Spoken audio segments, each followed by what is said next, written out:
بسم الله الرحمن الرحيم.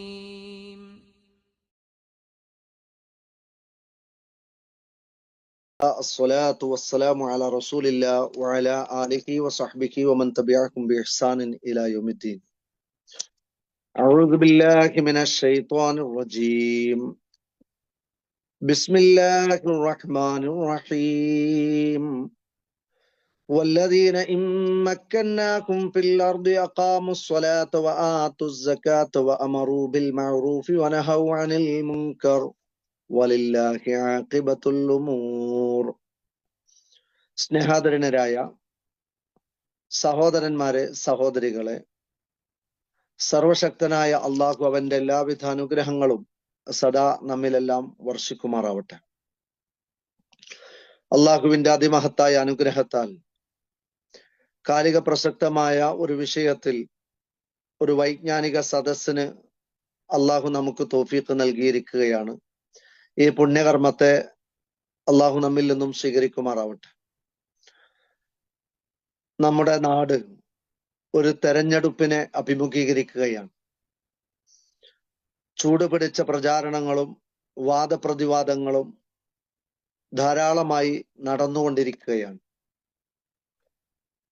ഇത്തരം ഒരു സാഹചര്യത്തിൽ ഒരു സത്യവിശ്വാസിയെ സംബന്ധിച്ചിടത്തോളം അവന്റെ മതപരമായ ഉത്തരവാദിത്തങ്ങളും നാടിനോടുള്ള കടമയും കടപ്പാടും താൻ നിലകൊള്ളുന്ന പ്രദേശത്ത് തൻ്റെ സാമൂഹിക ഉത്തരവാദിത്തങ്ങളെയും മനസ്സിലാക്കി പെരുമാറുക എന്നത് വളരെ പ്രധാനപ്പെട്ട ഒരു കാര്യമാണ്.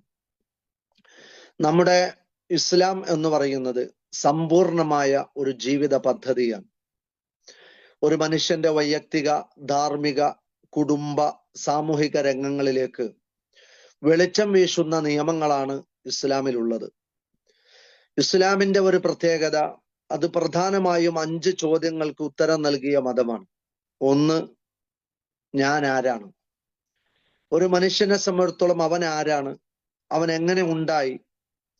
അവന്റെ ജീവിതത്തിന്റെ ലക്ഷ്യം എന്താണ്? അവന്റെ കർമ്മമണ്ഡലങ്ങൾ ഏതൊക്കെയാണ്? അവന്റെ ജീവിതത്തിന്റെ അർത്ഥം എന്താണ്? ഇത് നിർവചിച്ച മതമാണ് ഇസ്ലാം. അതോടൊപ്പം തന്നെ അവനവനെ പടച്ചു പോറ്റുന്ന സൃഷ്ടാവ് ആരാണ്? തന്റെ നാഥൻ ആരാണ്? ആ സൃഷ്ടാവിനെ കുറിച്ച് സ്വച്ഛതയും തെളിച്ചവും വെളിച്ചവുമുള്ള ഒരു കാഴ്ചപ്പാട് പകർന്നു നൽകുന്ന മതമാണ് ഇസ്ലാം. അതോടൊപ്പം നമ്മൾ ജീവിക്കുന്ന ഈ പ്രകൃതി പ്രപഞ്ചവുമായിട്ടുള്ള നമ്മുടെ ബന്ധം എന്താണ്? നാലാമത്തേത്, നമ്മുടെ സമസമൂഹവുമായുള്ള നമ്മുടെ കടമയും ഉത്തരവാദിത്തങ്ങളും എന്താണ്? നമ്മുടെ മാതാപിതാക്കളോട് നമ്മൾ എങ്ങനെയൊക്കെയാണ് വർത്തിക്കേണ്ടതും കടമ നിർവഹിക്കേണ്ടതും? നമ്മുടെ അയൽവാസികളോട് എങ്ങനെയാണ്? നമ്മുടെ സമൂഹത്തിലെ ദുർബല വിഭാഗക്കാരോട് എങ്ങനെയാണ്? തൊഴിലാളികളോട് എങ്ങനെ? മുതലാളിയോട് എങ്ങനെ? വയസ്സിന് മുതിർന്നവരോട് എങ്ങനെ? വയസ്സിന് ഇളയവരോട് എങ്ങനെ? ഇങ്ങനെ സമൂഹ ശ്രേണിയിലെ വിവിധ തരക്കാരായ ആളുകളോടൊക്കെയുള്ള നമ്മുടെ ബന്ധം നിർവചിച്ച മതമാണ് ഇസ്ലാം.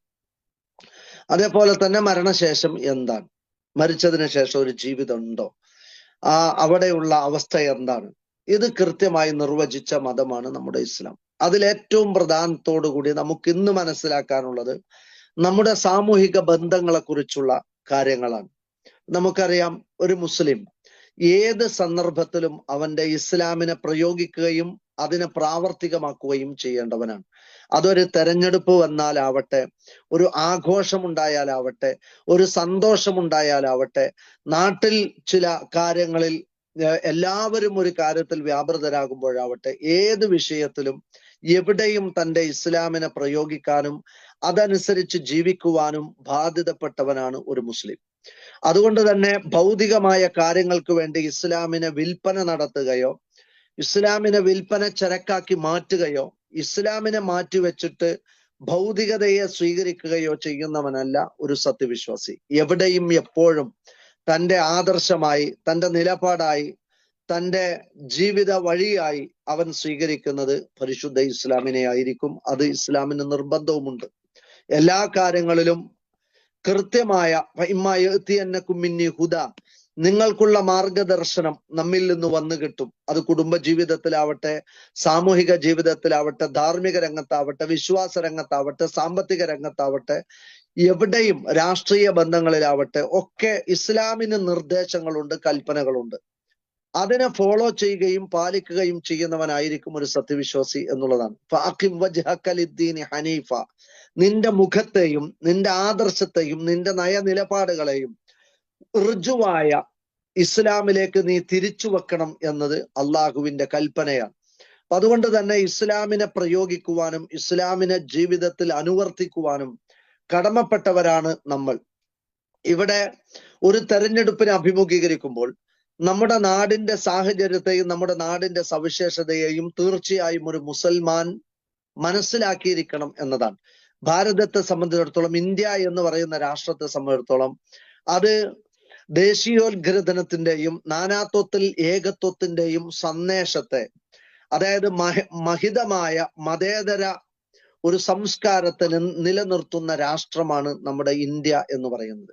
ഏകദേശം 6000-ഓളം മതങ്ങളും ജാതികളും ഉപജാതികളും വിഭാഗങ്ങളും തിങ്ങിപ്പാർക്കുന്ന ഒരു പ്രദേശമാണ് നമ്മുടെ ഭാരതം.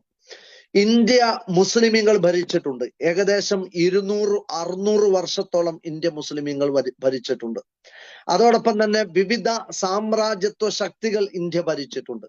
പക്ഷേ ഇന്ത്യയുടെ നാനാത്വത്തിൽ ഏകത്വം എന്ന് പറയുന്ന സംസ്കാരത്തിന്റെ കടക്കൽ കത്തിവെക്കാനോ അവിടെ ഏതെങ്കിലും ഒരു വർഗീയതയെ കുടിയിരുത്താനോ ഈ സാമ്രാജ്യത്വ ശക്തികൾക്കാവട്ടെ ഇന്ത്യ ഭരിച്ചവർക്കാവട്ടെ സാധിച്ചിട്ടില്ല എന്നതാണ് ഇന്ത്യയുടെ സുശക്തമായ മതേതരത്വം എന്ന് പറയുന്നത്.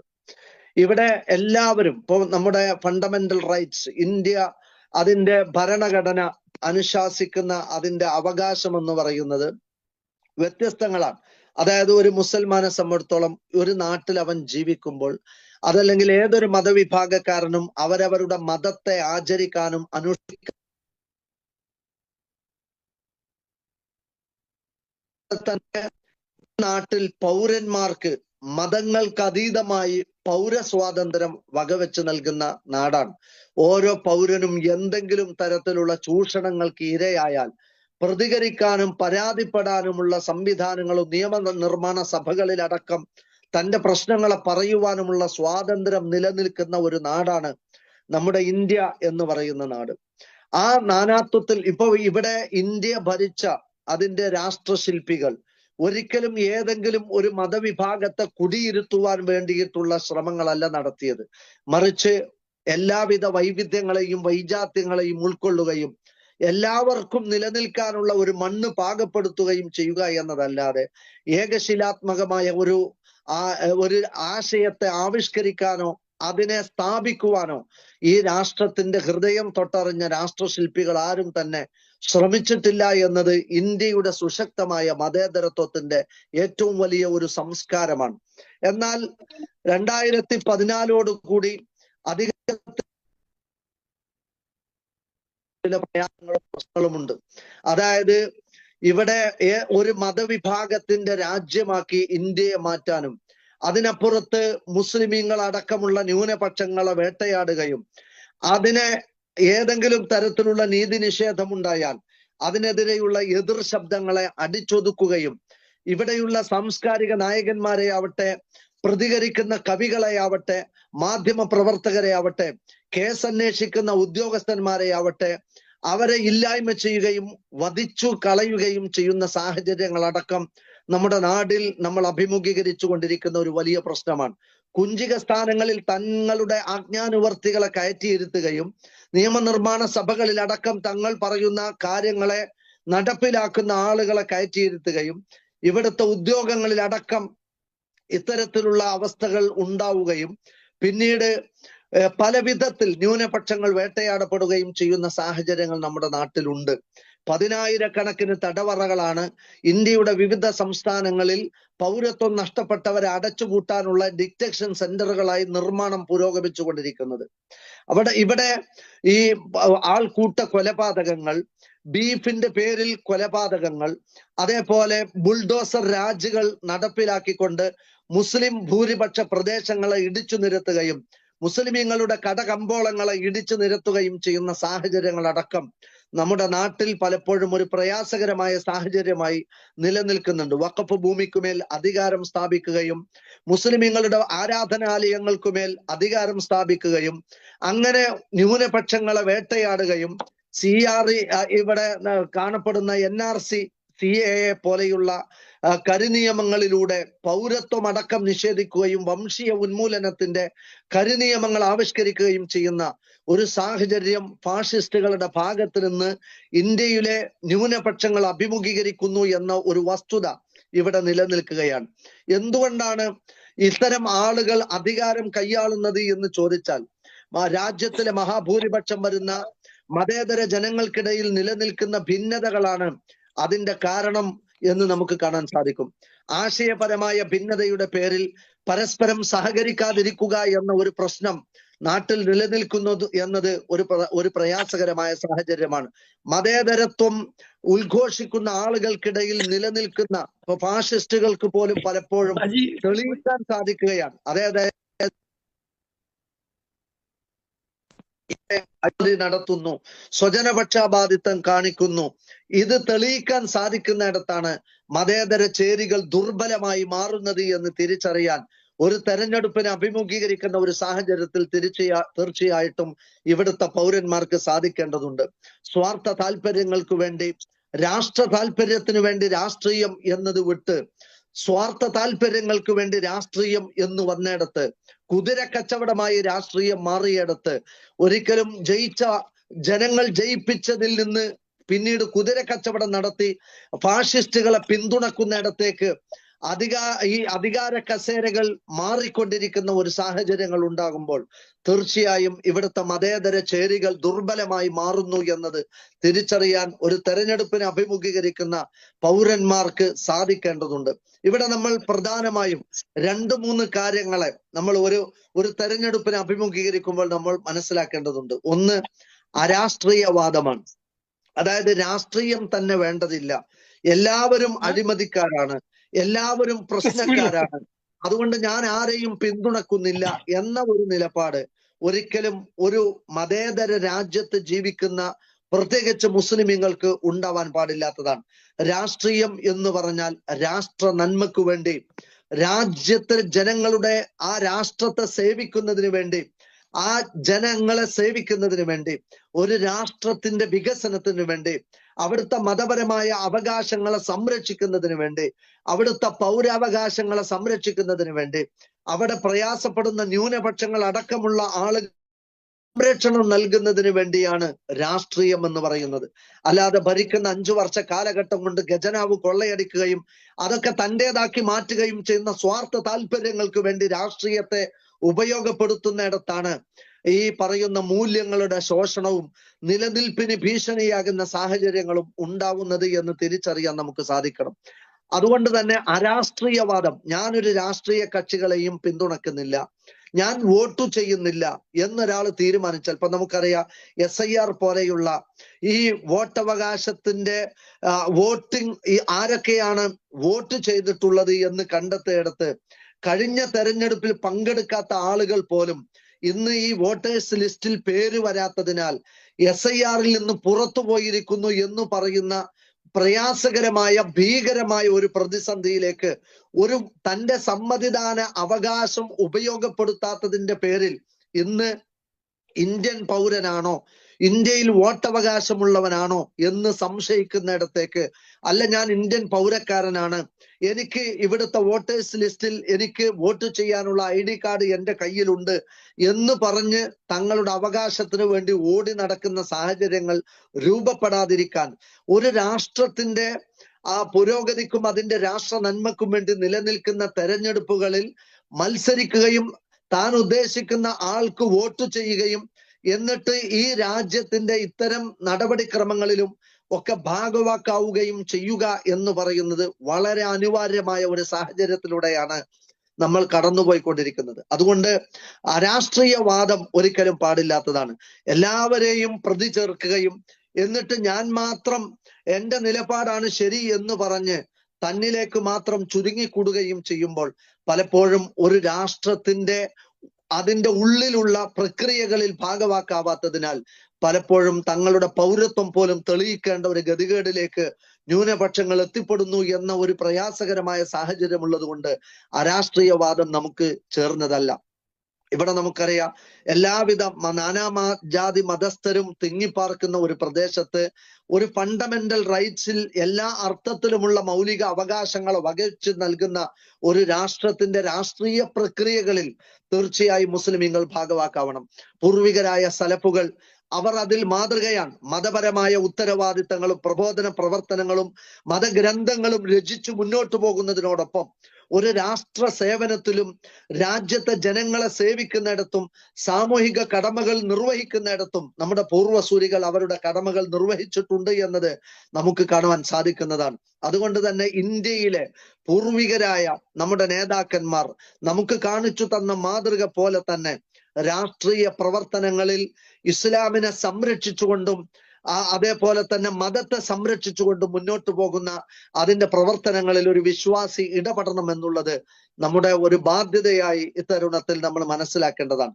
മറ്റൊന്ന്, ഇവിടെ നമ്മെ സംബന്ധിച്ചിടത്തോളം മനസ്സിലാക്കേണ്ടത് ഒന്ന് തീവ്രവാദ രാഷ്ട്രീയമാണ്. തീവ്രവാദ രാഷ്ട്രീയം അതായത് ഇവിടെ പരസ്പരം വ്യത്യസ്ത മതക്കാരായ ആളുകൾ ഒരു ബോണ്ടിന്റെയും കരാറിന്റെയും അടിസ്ഥാനത്തിൽ നിലനിന്ന് പോവാൻ നമ്മൾ നികുതി കൊടുത്ത് ഈ രാജ്യത്തെ നിവാസികളായി നിലനിൽക്കുമ്പോൾ ഇവിടുത്തെ എന്നാൽ അതിന് വിഘാതമായി തീവ്രവാദ രാഷ്ട്രീയത്തിന്റെ സമീപനങ്ങൾ സ്വീകരിക്കുക അത് പാടില്ലാത്തതാണ്. മൗലികവാദം അതിന്റെ വാദങ്ങൾ ഉന്നയിക്കുക, അതേപോലെ തന്നെ തീവ്രപരമായി സംസാരിച്ച് ആളുകൾക്കിടയിൽ സ്പർദ്ധ വളർത്തുന്ന തരത്തിലുള്ള സംസാരങ്ങൾ നടത്തുക, അതേപോലെ വ്യവസ്ഥിതിയുടെ പരിവർത്തനമാണ് വേണ്ടത് എന്ന് പറഞ്ഞുകൊണ്ട് പലപ്പോഴും ഈ അധികാര കസേരകളിലേക്ക് ചേക്കേറാനും എന്നിട്ട് ഇതൊക്കെ ഒരു മതത്തിന്റെ രാഷ്ട്രമാക്കി മാറ്റണം എന്ന ചിന്തകളും നമുക്ക് പാടില്ലാത്തതാണ് എന്ന് നമുക്ക് കാണാൻ സാധിക്കും.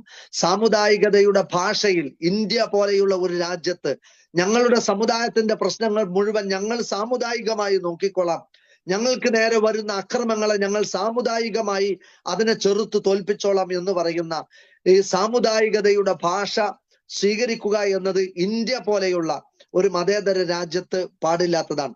പ്രകോപനപരമായ മുദ്രാവാക്യങ്ങൾ വിളിച്ചു പറയുക, അതേപോലെ തന്നെ പ്രതിരോധത്തിന്റെ പേരും പറഞ്ഞ് പ്രതികാരം എടുത്ത് ആളുകളെ കൊല്ലുന്ന നിയമം കയ്യിലെടുക്കുന്ന സമീപനങ്ങൾ നടത്തുക എന്നത് പാടില്ലാത്തതാണ്. ഇവിടെ ഇന്ത്യയിൽ ജീവിക്കുമ്പോൾ നമ്മൾ മനസ്സിൽ 3 വിധം ആളുകളാണ്. ഒന്ന് ബദ്ധവൈരികളാണ്, പ്രത്യേകിച്ച് മുസ്ലിമീങ്ങളോട് ന്യൂനപക്ഷങ്ങളോട് അതിശക്തമായ ശത്രുത വെച്ചു പുലർത്തി മുസ്ലിമീങ്ങളുടെ വേഷം പ്രശ്നമാണ്, അവരുടെ ഭാഷ പ്രശ്നമാണ്, അവരുടെ താടി പ്രശ്നമാണ്, അവരുടെ ഭക്ഷണം പ്രശ്നമാണ്, അവരുടെ വേഷവിധാനങ്ങളും അവരുടെ പള്ളിയും അവരുടെ ബാങ്കും പ്രശ്നമാണ് എന്ന് പറഞ്ഞുകൊണ്ട് മുസ്ലിമീങ്ങളെ ന്യൂനപക്ഷങ്ങളെ വേട്ടയാടുന്ന സാഹചര്യം അത്തരം ബദ്ധവൈരികളായുള്ള ആളുകളുണ്ട്. അതേ നാണയത്തിൽ അവഗണിക്കുക എന്നതാണ് ഒരു വിശ്വാസി ചെയ്യേണ്ടത്. മറ്റൊന്ന്, ഇവിടെ തെറ്റിദ്ധരിച്ച ആളുകളാണ്. അതായത് മുസ്ലിമീങ്ങളെ കുറിച്ച് തീവ്രവാദികളാണ് എന്ന് പറയുന്ന തരത്തിലുള്ള വീഡിയോകൾ തെറ്റിദ്ധാരണാപരമായി കട്ടുമുറിച്ച് പ്രചരിപ്പിച്ച് അതിനെ വർഗീയതയിൽ ഇളക്കിവിടാൻ ശ്രമിച്ചു കൊണ്ടിരിക്കുന്ന പല സാഹചര്യങ്ങളുമുണ്ട്.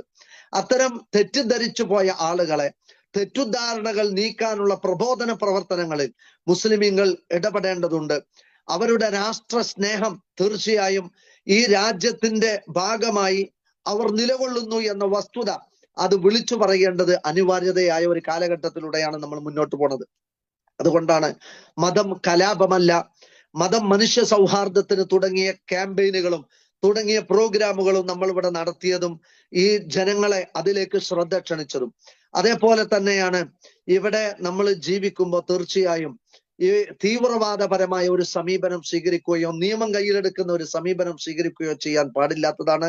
നമുക്കെതിരെ എന്ത് തന്നെ ഉണ്ടായാലും ജുഡീഷ്യറികളെ സമീപിക്കുവാനും നിയമനിർമ്മാണ സഭകളെ സമീപിച്ചുകൊണ്ട് പ്രശ്നങ്ങൾ ഉന്നയിക്കുവാനും അതിനുള്ള സ്വാതന്ത്ര്യം നമ്മുടെ നാട് വകവെച്ച് നൽകുന്നുണ്ട്. ന്യൂനപക്ഷങ്ങളായി ജീവിച്ചിരുന്ന റസൂൽ സല്ലല്ലാഹു അലൈഹി വസല്ലമയുടെ കാലഘട്ടത്തിൽ എന്തായാലും ഒന്ന് തിരിച്ചടിച്ചാൽ എന്ന് ചിന്തിച്ചിരുന്ന ചെറുപ്പക്കാരെ പരിശുദ്ധ ഖുർആൻ കുഫൂ ബി ഐദീക്കും, നിങ്ങളിപ്പോൾ അപകടകരമായ ആത്മഹത്യാപരമായ സമീപനം സ്വീകരിക്കരുത്, നിങ്ങളിപ്പോൾ നിങ്ങളുടെ കൈകളെ അടക്കി വെക്കണം എന്ന് പരിശുദ്ധ ഖുർആൻ ശാസിക്കുന്ന രംഗങ്ങളടക്കം റഖൂസികളും ത്വായികളും സ്വാബീയങ്ങളും മജൂസികളും നസറാനികളും യഹൂദന്മാരും മുശ്രിക്കുകളും അടക്കമുള്ള ഒരു ബഹുമത സമൂഹത്തിൽ ജീവിച്ചിരുന്ന റസൂൽ സല്ലല്ലാഹു അലൈഹി വസല്ലമ ആ പീഡനങ്ങളുടെ കാലഘട്ടത്തിൽ പ്രവാചകൻ ക്ഷമയെ ഉദ്ഘോഷിച്ച ഒരു ഘട്ടങ്ങളെ നമുക്ക് ഇവിടെ നമ്മുടെ ജീവിതത്തിൽ മാതൃകയാക്കാനുള്ളതാണ്. ന്യൂനപക്ഷങ്ങളായി ജീവിക്കുന്നിടത്ത് ആത്മഹത്യാപരമായ സമീപനം സ്വീകരിച്ച് പിന്നീട് തീവ്രവാദികൾ നമ്മുടെ സഹോദരിമാരെ ബലാത്സംഗം ചെയ്യുന്ന, ആ വീട് കയറി ആക്രമിക്കുന്ന, നരബലി നടത്തുന്ന തരത്തിലുള്ള അക്രമ പ്രവർത്തനങ്ങൾക്ക് നാം മുതിരാൻ പാടില്ലാത്തതാണ്. ഒരു കാടിളക്കി വരുന്ന കാട്ടുപോത്തിന്റെ പരാക്രമമല്ല അതിജീവനത്തിന് വേണ്ടി പരിശ്രമിക്കുന്ന ഒരു മുസൽമാൻ സ്വീകരിക്കേണ്ട സമീപനം. മറിച്ച് ഒരു ചരക്ക് വഹിക്കുന്ന വണ്ടിക്കാളയുടെ സ്ഥിരോത്സാഹത്തിലൂടെ തന്റെ ലക്ഷ്യത്തിലേക്ക് എത്തിച്ചേരാൻ സമാധാനപരമായി മുന്നോട്ട് പോവാൻ ഒരു വിശ്വാസിക്ക് ഒരു ബഹുമത സമൂഹത്തിൽ സാധിക്കേണ്ടതുണ്ട് എന്നുള്ളത് കൊണ്ട് തീവ്രവാദ രാഷ്ട്രീയവും ഒരു വിശ്വാസിക്ക് പാടില്ലാത്തതാണ്. അതോടൊപ്പം നമ്മൾ ഏതൊരു ഈ രാഷ്ട്രീയ പ്രവർത്തനങ്ങളിൽ ഏർപ്പെടുമ്പോഴും നമ്മൾ മതത്തെ വിൽപ്പന ചരക്കാക്കി മാറ്റി ഒരു തരം അടിമകളായി മാറാൻ പാടില്ലാത്തതാണ്. ആര് തന്റെ നേതൃത്വത്തിലുള്ളവർ അഴിമതി പ്രവർത്തിച്ചാലും, അവർ വർഗീയത ചെയ്താലും, അവർ സ്വജനപക്ഷപാതിത്വം കാണിച്ചാലും, ഖജനാവ് കൊള്ളയടിച്ചാലും എല്ലാറ്റിനെയും ന്യായീകരിക്കുന്ന അടിമകളായി, രാഷ്ട്രീയക്കാരുടെ അടിമകളായി ഒരു മുസൽമാൻ മാറാൻ പാടില്ലാത്തതാണ്. തെറ്റാണ്, അരുതാത്തതാണ്. നന്മ കൽപ്പിക്കുകയും തിന്മ വിരോധിക്കുകയും ചെയ്യേണ്ട ഒരു മുസൽമാൻ അനീതി പരസ്യമായി ചെയ്യുന്ന ആളുകളെ ന്യായീകരിക്കുക എന്നത് വർഗീയതയാണ് എന്നാണ് റസൂൽ സല്ലല്ലാഹു അലൈഹി വസല്ലമ നമ്മളെ പഠിപ്പിച്ചു തന്നിട്ടുള്ള. അസ്വബിയ്യ ലൈസ മിന്ന മൻ ദഅ ഇലൽ അസ്വബിയ്യ, കക്ഷിത്വത്തിലേക്ക്, വർഗീയതയിലേക്ക് ക്ഷണിക്കുന്നവൻ നമ്മിൽപ്പെട്ടവനല്ല എന്നാണ്. എന്താണ് റസൂലെ വർഗീയത എന്ന് പറഞ്ഞാൽ? അത് നിന്റെ കൗമിൽപ്പെട്ട ഒരുത്തൻ അനീതി പ്രവർത്തിച്ച്, അക്രമം പ്രവർത്തിച്ച് അയാളെ ന്യായീകരിക്കലും അയാൾക്ക് സപ്പോർട്ട് കൊടുക്കലുമാണ് വർഗീയത എന്ന് റസൂൽ സല്ലല്ലാഹു അലൈഹി വസല്ലമ പഠിപ്പിച്ചിട്ടുണ്ട്. അതുകൊണ്ട് തന്നെ ഒരു രാഷ്ട്രീയ പാർട്ടിയുടെയും അടിമകളായി മാറാതിരിക്കാനുള്ള വിവേകം ഒരു മുസൽമാന് ഉണ്ടായിരിക്കേണ്ടതുണ്ട്. പ്രത്യേകിച്ച് ഒരു സമ്മതിദാനാവകാശം നിർവഹിക്കാനും വോട്ട് ചെയ്യാനും ഇരിക്കുന്ന നമുക്ക് നമ്മുടെ മതേതര ചേരിയെ ശക്തിപ്പെടുത്തുവാനും അത്തരം കക്ഷികളെ വിജയിപ്പിക്കാനുള്ള വിവേകമാണ് ഇത്തരം സാഹചര്യങ്ങളിൽ ഉണ്ടാവേണ്ടത്. ഒരിക്കലും ന്യൂനപക്ഷ തീവ്രവാദമാണെങ്കിലും ഭൂരിപക്ഷ തീവ്രവാദമാണെങ്കിലും നിയമം കയ്യിലെടുത്ത് പ്രതികാരം തീർക്കുന്ന തരത്തിൽ കൊലപാതകങ്ങൾ നടത്തുന്ന ഒരു കക്ഷികളെയും നമ്മൾ സഹായിക്കുകയോ നമ്മുടെ സമ്മതിദാന അവകാശം അവർക്ക് നൽകുകയോ ചെയ്യാൻ പാടില്ലാത്തതാണ് എന്നും, ഇവിടെ നിഷ്പക്ഷമതികളായ ലക്ഷക്കണക്കിന് മുസ്ലിമീങ്ങളെ സ്നേഹിക്കുന്ന, അവർ ഭാരതത്തിന്റെ ഭാഗമാവണമെന്ന് ആഗ്രഹിക്കുന്ന, അവർ ഈ കേരളം വിട്ടു പോവരുത് എന്ന് ആഗ്രഹിക്കുന്ന ലക്ഷക്കണക്കിന് നിഷ്പക്ഷമതികളായ മതേതര മനസ്സുള്ള മഹാഭൂരിപക്ഷം വരുന്ന ഹൈന്ദവർ നമ്മുടെ സമൂഹത്തിലുണ്ട്. അതുകൊണ്ട് ആ നിഷ്പക്ഷമതികളെ ശത്രുക്കളാക്കാതിരിക്കാനുള്ള വിവേകം മുസ്ലിമീങ്ങൾക്ക് ഉണ്ടായിരിക്കേണ്ടതുണ്ട് എന്നതാണ് ഒരു തെരഞ്ഞെടുപ്പിനെ അഭിമുഖീകരിക്കുമ്പോൾ നമുക്ക് തിരിച്ചറിവ് എന്നുള്ളത്. അതോടൊപ്പം പലപ്പോഴും എതിർ കക്ഷികളെ വഴക്കു പറയാനും അവരെ പറഞ്ഞു തോൽപ്പിക്കാനും അവരെ അപകീർത്തിപ്പെടുത്താനും കുപ്രചരണങ്ങളും ഇല്ലാ കഥകളും വ്യഭിചാര കഥകളും അടക്കം പറഞ്ഞു പ്രചരിപ്പിക്കുന്ന ഒരു പ്രവണത സമൂഹത്തിൽ ആര് നിർവഹിച്ചാലും ഒരു മുസ്ലിം ഏത് തെരഞ്ഞെടുപ്പ് വന്നാലും ഏഷണി പറയുന്നവനോ നമീമത്ത് പറയുന്നവനോ മറ്റുള്ളവരെ ശത്രുക്കളായി കാണാൻ വേണ്ടി ജനങ്ങളോട് ഉദ്ഘോഷിക്കുന്നവനോ ആയി മാറുന്ന ഒരുത്തനല്ല. ഒരു രാഷ്ട്രീയ പാർട്ടിയെ പിന്തുണക്കുന്നു എന്ന പേരിൽ മറുചേരിയിലുള്ളവരെ കുറിച്ച് വ്യഭിചാര കഥകൾ അടക്കം പറഞ്ഞ് പ്രചരിപ്പിച്ചുകൊണ്ട് ആളുകളെ വ്യക്തിപരമായി തറടിക്കുകയും കുടുംബപരമായി തറടിക്കുകയും അഭിമാനത്തിന് ക്ഷതമേൽപ്പിക്കുകയും ചെയ്യുന്ന ഒരു തരം ഈ കുപ്രചരണ രാഷ്ട്രീയം അത് മുസ്ലിമീങ്ങൾക്ക് പാടില്ലാത്തതാണ് എന്ന് ഓരോ ഷെയറുകളിലും ഓരോ വീഡിയോകളുടെ താഴെ വന്ന് കമന്റുകൾ രേഖപ്പെടുത്തുമ്പോഴും താൻ വിളിച്ചു പറയുന്നതും താൻ ജനങ്ങൾക്കിടയിൽ പ്രചരിപ്പിക്കുന്നതും ആളുകളുടെ അഭിമാനത്തെ ക്ഷതപ്പെടുത്തുന്ന പ്രവർത്തനമാണോ എന്നും കള്ളപ്രചരണങ്ങളാണോ എന്നും ചിന്തിക്കാനുള്ള വിവേകം മുസ്ലിമീങ്ങൾക്ക് ഇത്തരം സാഹചര്യങ്ങളിൽ ഉണ്ടാവേണ്ടതുണ്ട്. പരിശുദ്ധ ഖുർആൻ തന്നെ പറഞ്ഞത് നമുക്ക് കാണാം. വഖുല്ലി ഇബാദി, എന്റെ അടിമകളോട് പറ, യഖൂലുല്ലതി ഹിയ അഹ്സൻ, നല്ലത് മാത്രമേ അവർ വിളിച്ചു പറയാൻ പാടുള്ളൂ. സത്യം മാത്രമേ അവർ ജനങ്ങളോട് പറയാൻ പാടുള്ളൂ. അസത്യങ്ങളെയും കള്ളത്തരങ്ങളെയും ആരോപണങ്ങളെയും പറഞ്ഞ് പ്രചരിപ്പിച്ച് യാതൊരു തെളിവും അടിസ്ഥാനവും ഇല്ലാത്ത കാര്യങ്ങൾ വിളിച്ചു പറയുന്നവരായി നിങ്ങൾ മാറാൻ പാടില്ല എന്നതാണ്. ഇസ്രയേലി ജനതയുമായി അള്ളാഹു എടുത്ത ഒരു കരാറ് പറയുന്നിടത്ത് വൈദ അഖദ്നാ മീസാഖ ബനി ഇസ്രായേൽ, ഇസ്രായേൽ ജനതയോട് നാം ഒരു കരാറ് സ്വീകരിച്ചു എന്നാണ്. ആ കരാറിന്റെ അവസാന ഭാഗത്ത് അള്ളാഹു പറയുന്ന ഒരു കാര്യം എന്താണെന്നറിയോ? വഖൂലു ലിന്നാസി ഹുസ്ന, ജനങ്ങളോട് നിങ്ങൾ നല്ലത് മാത്രമേ പറയാൻ പാടുള്ളൂ. വ്യഭിചാര വാർത്തകൾ വിളിച്ചു പറയുന്നവർ, വ്യഭിചാര കഥകൾ ഷെയർ ചെയ്യുന്നവർ, ഇന്നല്ലദീന യുഹിബ്ബൂന അൻ തശിഅൽ ഫാഹിഷത ഫില്ലദീന ആമനു, വ്യഭിചാര വാർത്തകൾ പ്രചരിക്കണമെന്ന് ഇഷ്ടപ്പെടുന്ന ആളുകളുണ്ടല്ലോ, അത്തരം ആളുകൾ നരകത്തിൽ വേദനാജനകമായ ശിക്ഷ അനുഭവിക്കേണ്ടി വരുമെന്ന് സൂറത്തു നൂറിലൂടെ അള്ളാഹു ഓർമ്മപ്പെടുത്തിയിട്ടുണ്ട്. അതുകൊണ്ട് തർക്കവിതർക്കങ്ങളിൽ ഏർപ്പെട്ട് പരസ്പരം വ്യക്തി വഴക്കുകളിലേക്ക് അത് എത്തിച്ചേരുന്ന നിലക്ക് അപക്വമായി പെരുമാറാൻ പാടില്ലാത്തതാണ്. നോക്കൂ നിങ്ങൾ, ഇസ്ലാം വിലക്കിയ ഒരു കാര്യമാണ് തർക്കം എന്ന് പറയുന്ന തിന്മ. പരസ്പരം തർക്കിക്കുന്നത് തെറ്റാണ് എന്ന് പഠിപ്പിക്കുന്ന, നിന്റെ കയ്യിൽ ന്യായമുണ്ടെങ്കിലും ശരിയുണ്ടെങ്കിലും തർക്കം തിന്മയാണ് എന്ന് പഠിപ്പിച്ച മതമാണ് ഇസ്ലാം. പരസ്പരം രണ്ടുപേര് അങ്കക്കോഴികൾ ഏറ്റുമുട്ടുന്നത് പോലെ തെരുവോരങ്ങളിൽ നിന്ന് ഏറ്റുമുട്ടുന്ന ഒരു തരത്തിലുള്ള ഒരു പരിഹാസ്യ കഥാപാത്രങ്ങളായി മുസ്ലിമീങ്ങൾ തെരുവോരങ്ങളിൽ പെരുമാറാൻ പാടില്ല എന്നത് ഇസ്ലാമിന് നിർബന്ധമുണ്ട്. സ്വർഗത്തിന്റെ നടുഭാഗത്ത് മധ്യഭാഗത്ത് നിനക്കൊരു വീടൊരുങ്ങും നീ തർക്കം ഉപേക്ഷിച്ചാൽ എന്ന് റസൂൽ സല്ലല്ലാഹു അലൈഹി വസല്ലമ നമ്മളെ ഓർമ്മപ്പെടുത്തുന്നുണ്ട്.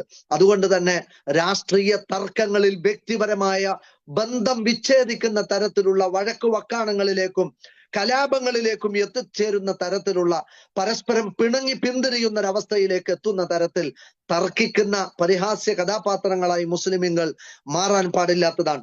അതേപോലെ തന്നെ അടിപിടി കൂടുക, ഒരു രാഷ്ട്രീയത്തിന്റെ പേരും പറഞ്ഞ് ഏതൊക്കെയോ നേതാക്കന്മാർക്ക് വേണ്ടി കൂട്ടും കുടുംബം വാപ്പയും മക്കളും അടക്കം രണ്ട് ചേരിയിലായി പരസ്പരം അടിയും വഴക്കും കൂടുന്ന സാഹചര്യങ്ങൾ വരെ നമുക്ക് കാണാൻ സാധിക്കും. നമുക്കറിയാം, ഒരാളുടെ നേരെ കയ്യോങ്ങിയാൽ, ഒരാളുടെ ദേഹത്ത് നമ്മുടെ കൈ പതിച്ചാൽ നമ്മുടെ നിസ്കാരമാണ് നാളെ പരലോകത്ത് വെച്ച് അവന് കൊടുക്കേണ്ടി വരിക, നമ്മുടെ നോമ്പാണ് കൊടുക്കേണ്ടി വരിക. ഇതാ മുസ്ലിമീങ്ങളുടെ കൂട്ടത്തിൽ ഏറ്റവും വലിയ പാപ്പർ സൂട്ടുകൾ ഒരുപാട് നിസ്കാരവും നോമ്പുമായി പരലോകത്ത് എത്തിയിട്ട് അവനാൽ ഉപദ്രവിക്കപ്പെട്ടവർക്ക് അവന്റെ ഇബാദത്തുകളെ പകരം കൊടുക്കുന്ന നീതിയുടെ ലോകം പുലരാതിരിക്കുകയില്ല എന്നത് റസൂൽ സല്ലല്ലാഹു അലൈഹി വസല്ലം ഓർമ്മപ്പെടുത്തിയതാണ്. അതുകൊണ്ട് വാക്കുകൊണ്ട് പോലും കൈകൾ കൊണ്ട് പോലും ഒരാളെയും ഉപദ്രവിക്കാൻ പാടില്ല എന്നത് ഇത്തരം ഒരു തെരഞ്ഞെടുപ്പിനെ അഭിമുഖീകരിക്കുന്ന നമുക്ക് ഉണ്ടായിരിക്കേണ്ട വിവേകമാണ്. ഒരു സാമൂഹിക ജീവികളാണ് നമ്മൾ. സമൂഹത്തിൽ നമുക്ക് രാഷ്ട്രീയ പ്രവർത്തനങ്ങളാവാം, രാഷ്ട്ര നന്മക്ക് വേണ്ടി, രാജ്യത്തിന്റെ നന്മക്ക് വേണ്ടി, നാടിന്റെ വികസനത്തിന് വേണ്ടി, ജനങ്ങളുടെ ക്ഷേമങ്ങൾക്ക് വേണ്ടി, ദുർബല വിഭാഗങ്ങളുടെ സംരക്ഷണങ്ങൾക്ക് വേണ്ടി, പ്രയാസപ്പെടുന്ന ആളുകൾക്ക്, അംഗപരിമിതരായ ആളുകൾക്ക് വിവിധങ്ങളായ തരത്തിലുള്ള ആനുകൂല്യങ്ങളെ നടപ്പിലാക്കുന്നതിന് വേണ്ടി സാമൂഹ്യ പ്രവർത്തനം അത് ബാധ്യതപ്പെട്ടതാണ്. അഹബ്ബുൽ അഅ്മാലി ഇലല്ലാഹ്, അള്ളാഹുവിന് ഇഷ്ടപ്പെട്ട ഏറ്റവും വലിയ സൽക്കർമ്മം എന്ന് പറയുന്നത് സുറൂറുൻ തുദ്ഖിലുഹു ഫി ഖൽബി അഖീഖ്, അവരുടെ മനസ്സിൽ നിനക്ക് ഇട്ടുകൊടുക്കാൻ സാധിക്കുന്ന ഒരു സന്തോഷമാണ് എന്നതാണ്. അതുകൊണ്ട് വിധവാ പെൻഷനുകളാണെങ്കിലും ക്ഷേമ പെൻഷനുകളാണെങ്കിലും മറ്റു ഏതെല്ലാം തരത്തിലുള്ള ആനുകൂല്യങ്ങളാണെങ്കിലും അത് മറ്റുള്ള ആളുകൾക്ക് നിർമ്മിച്ചു നൽകുന്ന വീടുകളാണെങ്കിലും പ്രകൃതി ദുരന്തത്തിൽ പ്രയാസപ്പെടുന്ന ആളുകൾക്ക് അതിജീവനത്തിന്റെ മാർഗങ്ങൾ കണ്ടെത്തി കൊടുക്കുന്നതാണെങ്കിലും അത് മതപരമായ പുണ്യമാണ് എന്ന് പഠിപ്പിച്ച മതമാണ് നമ്മുടെ ഇസ്ലാം എന്ന് നമുക്ക് കാണാൻ സാധിക്കും. ആരാധനാലയത്തിന്റെ അരമനയിലിരുന്ന് ആജ്ഞാപിക്കുന്ന പുരോഹിതനായിരുന്നില്ല നമ്മുടെ പ്രവാചകൻ. ജീവിതത്തിന്റെ നടുക്കളത്തിൽ കൊണ്ടും കൊടുത്തും സഹായിച്ചും ജനങ്ങളുടെ കൂടെ ജീവിച്ച മഹാനായ ഒരു പ്രവാചകൻ. രാത്രി മദീനയെ നടുക്കിയ ഒരു ശബ്ദം എല്ലാവരും കേട്ട് ഞെട്ടി ഉണർന്നു. സ്ത്രീകൾ അടക്കം പറഞ്ഞു, മസ്ജിദുൻ നബവി പൊളിഞ്ഞു വീണതാണോ? ജനങ്ങളൊക്കെ, യുവാക്കളൊക്കെ വട്ടം കൂടി ശബ്ദം കേട്ട ദിക്ക് ലക്ഷ്യമാക്കി പോകാൻ വേണ്ടി തുനിഞ്ഞപ്പോഴുണ്ട് സെയ്ത്തണ്ണയുടെ അരണ്ട വെളിച്ചത്തിൽ ഒരു മുഖം ആ സമൂഹം കാണുകയാണ്, ഒരു ശബ്ദം ആ സമൂഹം കേൾക്കുകയാണ്. എന്താണ് ആ ശബ്ദം?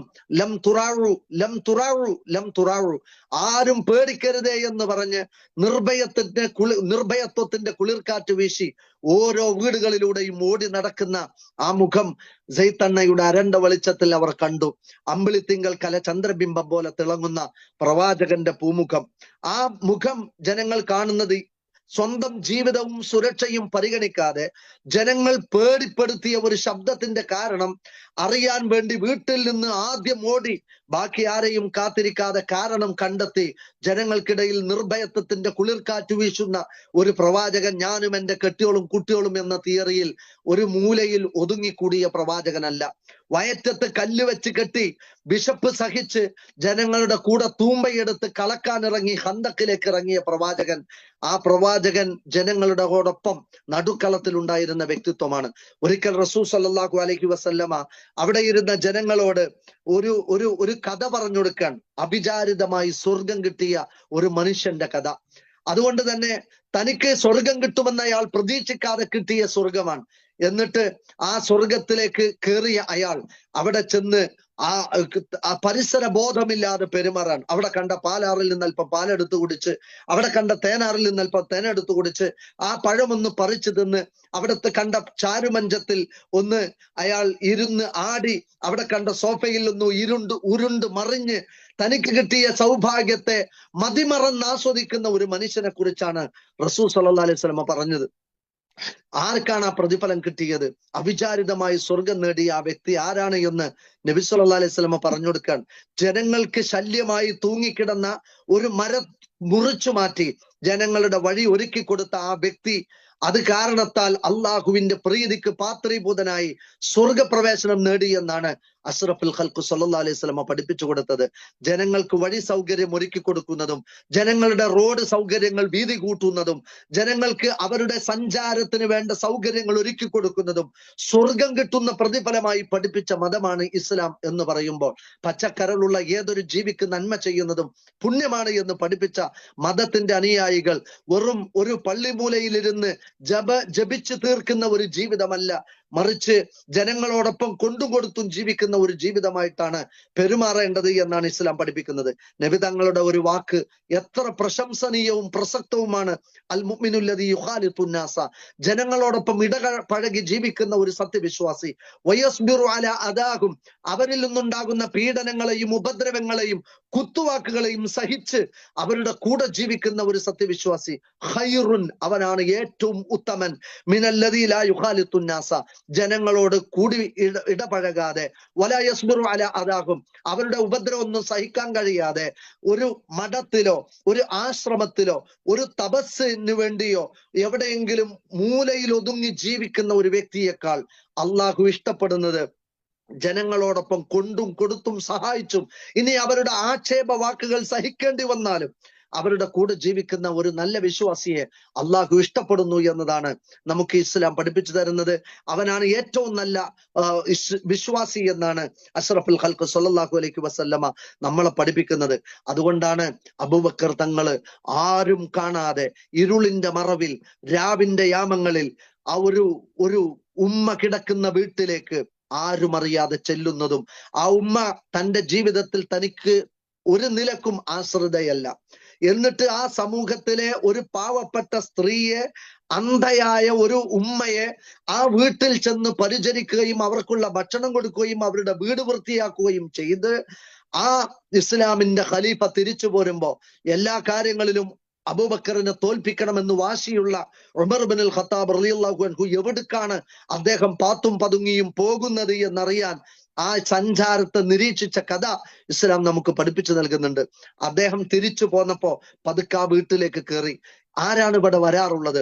എന്താണ് അദ്ദേഹം ചെയ്യാറുള്ളത്? അദ്ദേഹം എന്നും ഇവിടെ വരാറുണ്ട്, എന്നെ ശുശ്രൂഷിക്കാറുണ്ട്, എനിക്ക് ഭക്ഷണം തരാറുണ്ട്, എന്റെ വീട് വൃത്തിയാക്കാറുണ്ട്, എന്നോട് സലാം പറഞ്ഞ് തിരിച്ചു പോകാറുണ്ട്. എനിക്കറിയില്ല ആരാണ് എന്നെ സഹായിക്കുന്നത് എന്ന്.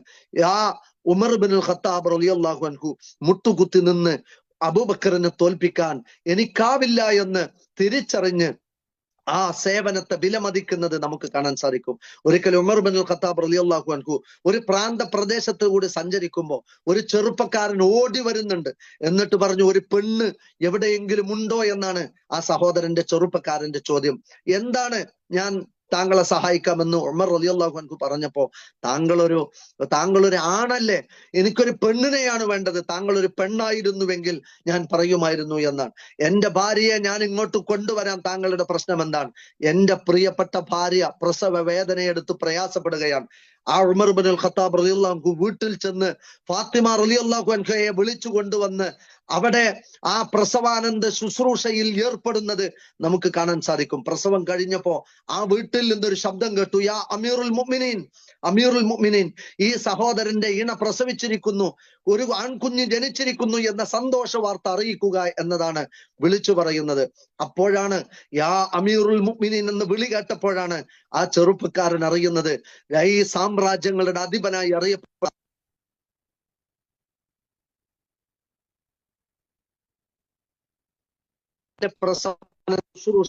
ചേർന്നിട്ടുള്ളത് എന്ന് തിരിച്ചറിയുന്നത്. അപ്പൊ ഞാൻ ഓർമ്മപ്പെടുത്തുന്നത്, അവരൊക്കെ എന്തുകൊണ്ടാണ് ഒരു ഖലീഫയായിട്ടും ഒരു പ്രസവ ശുശ്രൂഷക്ക് ഭാര്യയെ കൊണ്ട് നമുക്ക് കഴിയോ? ജാടയും തലക്കനവും മുഖത്ത് കുറെ പണമുണ്ട് എന്ന ചിന്തകളും വെച്ച് ജനസേവനത്തെ മറന്നുപോയ ഒരു തലമുറയോടാണ് നമുക്ക് ചോദിക്കാനുള്ളത്.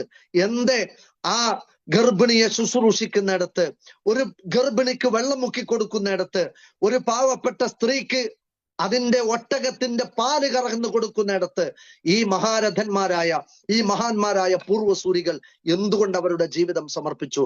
കാരണം മസ്ജിദുൻ നബവിയിൽ ഒരു മാസം ഇഅ്തികാഫിരിക്കുന്നതിനേക്കാൾ ഒരു മനുഷ്യന്റെ ആവശ്യത്തിന് വേണ്ടി അയാളുടെ കൂടെ ചെന്നു കൊടുക്കലാണ് ഞാൻ പുണ്യമായി കാണുന്നത് എന്ന് പഠിപ്പിച്ച ആ പ്രവാചകന്റെ അനുയായികൾ രാഷ്ട്രീയ പ്രവർത്തനത്തിലൂടെ ജനസേവനത്തിന് വേണ്ടി ഒഴിഞ്ഞു വെക്കുകയും ജനങ്ങളെ നന്മയിലേക്ക് വഴി നടത്തുകയും അവരെ സേവിക്കുകയും അവർക്ക് ആവശ്യമായ എല്ലാ നന്മകളും ചെയ്തു കൊടുക്കുന്നത് ഒരു അന്യം നിൽക്കുന്ന ഏർപ്പാടായിട്ട് ഒരിക്കലും ഒരു മുസൽമാൻ കാണുകയില്ല. എന്നാൽ സ്വജനപക്ഷാപാതിത്വവും അഴിമതിയും കാണിച്ച് ഈ ഖജനാവിൽ കൈയിട്ട് വാരി തനിക്ക് കിട്ടുന്ന ഒരു റോഡിന്റെ വികസനത്തിന് വേണ്ടി കൊടുക്കുന്ന പണത്തിന്റെ ഉള്ളിലേക്ക് കൈയിട്ട് വാരുന്ന പൊതുമുതൽ മോഷ്ടിക്കുന്ന ആളുകളെ നമുക്ക് സമൂഹത്തിൽ കാണാൻ സാധിക്കും. അതുകൊണ്ടാണ് ഭരണാധികാരികൾ സത്യസന്ധന്മാരും അമീനായിരിക്കണം, മക്കീനായിരിക്കണം, ഹഫീളായിരിക്കണം എന്ന് ഇസ്ലാം നിർബന്ധം പറയാനുള്ള കാരണം, ഒരിക്കലും തനിക്ക് കിട്ടിയ അധികാരത്തെ ദുർവിനിയോഗം ചെയ്ത് പൊതുമുതലിനെ കട്ടെടുക്കുന്ന രാഷ്ട്രീയമല്ല ഇസ്ലാം പഠിപ്പിച്ചത്. പാവപ്പെട്ട ജനങ്ങളെ സേവിക്കുകയും സ്നേഹിക്കുകയും അവർക്ക് വേണ്ടി ജീവിക്കുകയും ചെയ്യുന്നത് മലമ്പാത മുറിച്ചു കടക്കുന്ന സേവനമായിട്ടാണ് ഇസ്ലാം പഠിപ്പിച്ചിട്ടുള്ളത്. അതുകൊണ്ട് ഈ മോഷ്ടിക്കുന്നവരാകുന്ന ഒരു തരത്തിലല്ല, മറിച്ച് നന്മ ചെയ്യുന്നവരായി മാറുന്ന ഒരു വിശ്വാസികളായി മാറാൻ ഇൻഷാ അല്ലാഹ് നമുക്ക് സാധിക്കേണ്ടതുണ്ട്. നമുക്ക് നമ്മുടെ നാടിനെയും നമ്മുടെ ജനങ്ങളെയും സേവിക്കുന്നത് പുണ്യമായി പഠിപ്പിച്ച മതത്തിൽപ്പെട്ടവരായതുകൊണ്ട് ഒരു മനുഷ്യനോടും വെറുപ്പോടെ സംസാരിക്കാതെ, ഒരു വ്യക്തിയെയും പരിഹസിക്കാതെ, ഒരാളുടെയും അഭിമാനത്തെ ഇടിച്ചു താഴ്ത്താതെ, ഏഷണിയും പരദൂഷണവും പറഞ്ഞ് പരസ്പരം ശത്രുത വിസർജിക്കാതെ ഒരു സമൂഹത്തിൽ പെരുമാറാൻ നമുക്ക് കഴിയണം. വയസ്സിന് മുതിർന്നവരായി കാണാൻ കഴിയണം. ഖൗലൻ കരീമ എന്ന് പറഞ്ഞില്ലേ, ആദരവിന്റെ സംസാരം. ഇസ്ലാം പഠിപ്പിച്ച ചില സംസാര മര്യാദകൾ ഖുർആനിൽ കാണാം. ഖൗലൻ ലയ്യിന, ഖൗലൻ കരീമ, ഖൗലൻ സദീദ, ഖൗലൻ മഅറൂഫ. ഈ സംസാരം ജനങ്ങളോട് സംസാരിക്കാൻ, ആദരവോടെ സംസാരിക്കാൻ, സ്ഥാനത്തെ പരിഗണിച്ച്, അയാളുടെ വ്യക്തിത്വത്തെ പരിഗണിച്ച് ഓരോരുത്തരോട് സംസാരിക്കാൻ നമുക്ക് സാധിക്കണം. അപ്പോ ഖൗലൻ മഅറൂഫ എന്ന വാക്ക് പറഞ്ഞ് ഞാൻ അവസാനിപ്പിക്കാൻ. ഖൗലൻ മഅറൂഫ എന്ന വാക്ക് പറഞ്ഞത് പോലും ആരോടാന്നറിയോ? വലാ തുഅ്തു സുഫഹാ അംവാലകുമുല്ലതി ജഅലല്ലാഹു ലക്കും ഖിയാമ. ബുദ്ധി മന്ദീഭവിച്ചവർ, മാനസിക നില തെറ്റിയവർ, അവർക്ക് നിങ്ങൾ നിങ്ങളുടെ പണം പണമായി കൊടുക്കരുത്, മറിച്ച് വക്സൂഹും, അവർക്ക് നിങ്ങൾ വസ്ത്രം ധരിപ്പിക്കണം, വർസുഖൂഹും മിൻഹു, ആഹാരം കൊടുക്കണം, നേരത്തിന് ഭക്ഷണം കൊടുക്കണം, അവർക്ക് നിങ്ങൾ നല്ല വസ്ത്രം ധരിപ്പിക്കണം. എന്നിട്ട് അള്ളാഹു പറഞ്ഞതാണ് വഖൂലുലഹും ഖൗലൻ മഅറൂഫ, നല്ല രൂപത്തിൽ പരിഗണനയോടെ ആദരവോടെ അവരോട് സംസാരിക്കണമെന്നാണ്. പരിഹാസത്തോടെ, പുച്ഛത്തോടുകൂടി, ഉച്ചനീചത്വത്തോടു കൂടിയല്ല. അത് ആർക്ക് വേണ്ടിയാ അള്ളാഹു ഈ പറഞ്ഞത്? ഭ്രാന്തനെ കുറിച്ച്, ബുദ്ധി മന്ദീഭവിച്ചവനെ കുറിച്ച്, മാനസിക നില തെറ്റിയ മനുഷ്യരെ കുറിച്ച്, അവർക്കുള്ള അവകാശങ്ങൾ പറഞ്ഞെടുത്ത് മാന്യമായി സംസാരിക്കണമെന്ന് പറയുമ്പോൾ വാഗ്വാദങ്ങളിലും വഴക്കുവക്കാണങ്ങളിലും ഏർപ്പെട്ട് വ്യക്തിബന്ധങ്ങൾക്ക് പരിക്കുണ്ടാക്കുന്നവർ പരലോകത്തേക്കാണ് പരിക്കുണ്ടാക്കുന്നത് എന്ന് ഒരു തെരഞ്ഞെടുപ്പിനെ അഭിമുഖീകരിക്കുമ്പോൾ നമുക്ക് ഓർമ്മ വേണം. തീർച്ചയായും ഒരു മുസൽമാൻ ഇസ്ലാമിനെ എല്ലാ ഇടങ്ങളിലും പ്രയോഗിച്ച് അതീവ സൂക്ഷ്മതയോടുകൂടി ഓരോ ചുവടും മുന്നോട്ട് വെക്കും.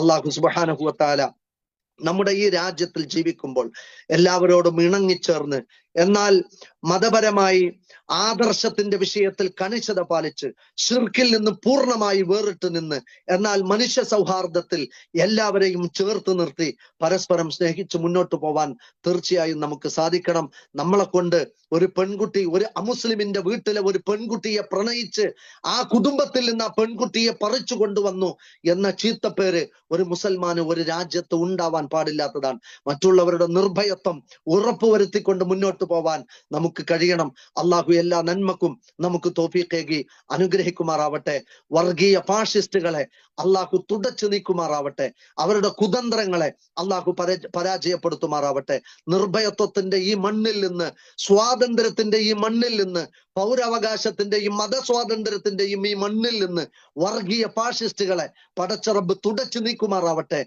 അള്ളാഹുവേ, നിന്റെ മുന്നിൽ കാലാകാലങ്ങളിൽ നിർഭയത്വത്തോടു കൂടി സുജൂദ് ചെയ്യാൻ സാധിക്കുന്ന ഒരു മണ്ണ് ഞങ്ങൾക്ക് നീ നിലനിർത്തി നൽകണമേ റഹ്മാനെ. ഇന്ത്യ ഇന്ത്യക്കാരൻ്റെതാണ്, ഇന്ത്യ ഹിന്ദുവിൻ്റെതല്ല, ഇന്ത്യ മുസ്ലിമിൻ്റെതല്ല, ഇന്ത്യ ക്രിസ്ത്യാനിയുടേതുമല്ല. ഇന്ത്യ ഇന്ത്യയിൽ ജനിച്ച എല്ലാവർക്കുമുള്ളതാണ് എന്ന പൗരബോധത്തോടു കൂടി മുന്നോട്ട് പോവാൻ നമുക്ക് സാധിക്കട്ടെ.